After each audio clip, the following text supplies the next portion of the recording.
Hello, everyone, and welcome back to The Five. Now, as you know by now, 298 people are dead after a surface-to-air missile took down a plane in the skies over Ukraine.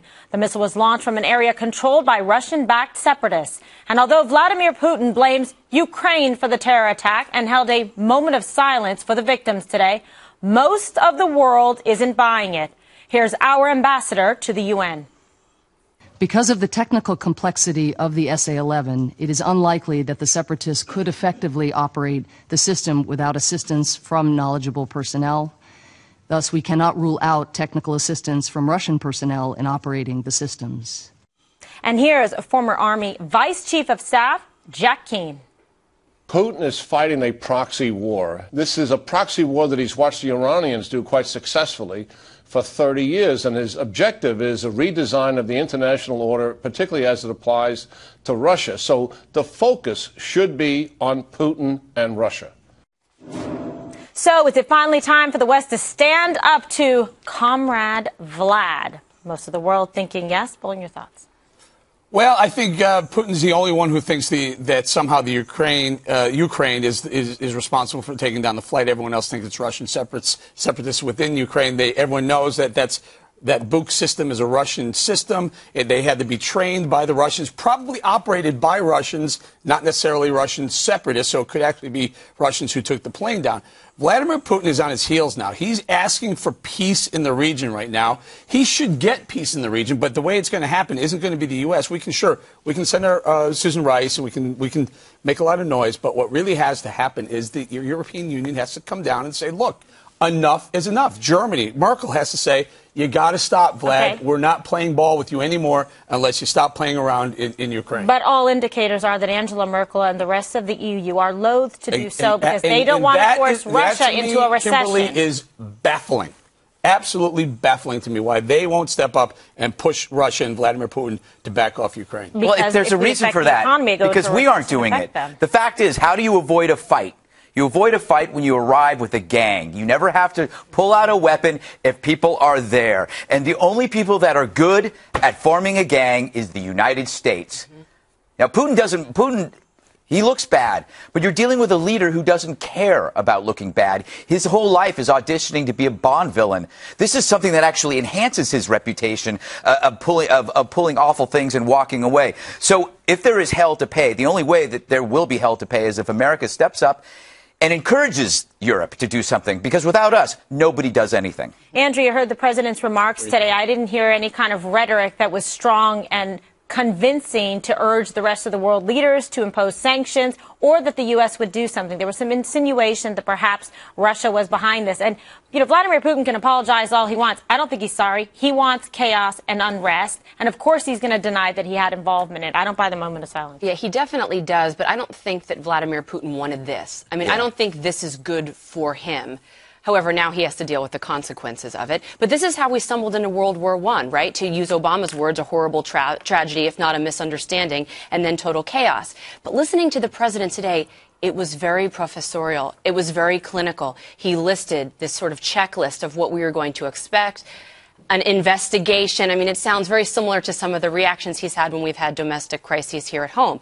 However, there was a big blank after what he said. And the blank that needs to be filled in is, or else what? He says all of these things, and Vladimir Putin and the world is watching going, or else what? It's like the red line that he drew. Mm-hmm. There's no consequences for anything. He didn't even outline any consequences. When Ronald Reagan was president, any person in the world who was cognizant knew that if the Soviets moved their tanks into Western Europe, there would be consequences. It was implicit. Reagan didn't even need to repeatedly state it. But President Obama doesn't have the appetite for it. And, you know, we had a detente. They stayed on their side of the fence, the Soviets. We stayed on ours. There's no detente anymore. Well, he's been woefully consistent, unfortunately, in this area of taking a back seat when it comes to foreign policy. And so, unfortunately, Bob, you know, Vladimir Putin does not lay awake at night worrying about President Obama. And for that matter, I don't think anybody else does. I'll tell you what he's laying awake worrying about, and Andrew's right. This is the last thing they want to have happen. The other thing is, let me point out, the United States is the only one who's put sanctions on this country, on Russia. The Europeans have backed off on it because they've been worried about their own economies. They do have to take a position now and do something. Now, with this happening, I think there's a possibility they may do it. I would not. You can't blame Obama for this. Obama at least took the lead and said, "Let's do some sanctions on them." And the Europeans whooshed out. And I don't understand why. If you look at the history of this thing, it is clear that this was a Russian operation, but it was a Russian operation to go after cargo planes, not to go after a passenger plane. And if you look at the passenger planes that have been shot down by mistake. So you're saying it was a Russian operation, not a Russian separatist who are looking I think the guy who's the head of the I think the guy who's the head of the separatist group is a Russian agent. Can I agree with both Bob and Greg for a second? I agree that we need to do something. I think Bob is right. We need to real sanctions. The sanctions they're putting on Russia are a joke. What, some billionaires can't do business here? Well, no, they the rest of them are doing nothing. No, here's what you do. They're doing business. You know what the Russian economy is based on? What the lifeblood of that economy? Oil. Slap some real oil sanctions on it, like we did with Iran. We almost took Iran down. We were smart. We would have kept those sanctions in place. Do it to Russia, too. In fact, put them back on Iran and Russia. Watch what happens. But, Bowling, here's the problem. They're actually doing business right now as we speak, even the people that we put sanctions against, because they do it through other corporations, other individual and entities, and they're just backdooring around it. Make them go around it and make them cheat and lie. Make them scramble, but we should press Russia and press them hard right back into a recession economically to let them feel the impact of this so they know that they cannot behave. The last thing the Russians want to have to do is cut off oil, because that's, as Eric said, there's a lifeblood. And it's a good thing it's summertime where you don't need the heating oil as much as you did in the middle of the winter when we have had other hot spots around the world. And the thing about Reagan, and you know, we were in a Cold War. You're right. There was a line. You were either with us or you were the other side. Sure. This is much more difficult to get your hands around because the world is a much more complicated place now than it was during the Cold War. It sure is. Okay, go ahead. Well, just to focus on the Russian stuff and what we talked about in the A block about the black boxes, right, and the idea of an investigation. Why should Russia be allowed at all to be part of this investigation? It's like if Putin's involved, that's like, you know, having a cat in charge of mice. Wait, it's like the DOJ currently in charge of all the investigations of the administration. Yeah. And the U.S. has traced the missile coming from Ukraine land. Yeah. What involvement is? You're 100% right. Yeah.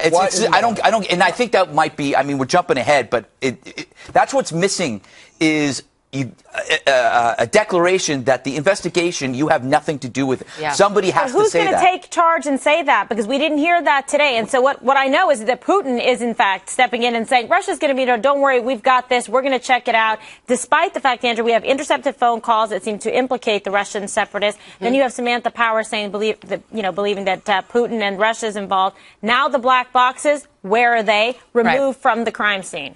Yeah. And there's reports that they're headed to Moscow, which is in and of itself a black box. So we're really not going to get to the bottom of this. Putin's never going to own up to the fact that it was him, if it was him. But all signs point to the fact that it was the Russians.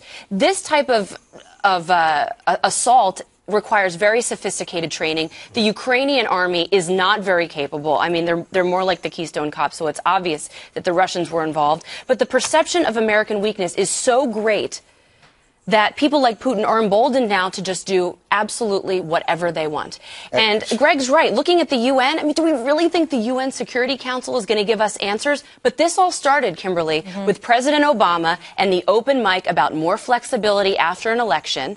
Right? Yeah. Then he dismantled our weapon system in Western Europe because he said Iran wasn't a threat. Not. We're going to talk more about that. On and on. And now we sanctions. That is absolutely wrong. Dismantling our weapon system in Western Europe. Sure. And NATO's been feckless. It's the whole bunch. Can we talk a little bit about what's going on with Hamas and Israel? We can certainly shift into that because in we only have a couple more minutes. Can we just jump in this very quickly?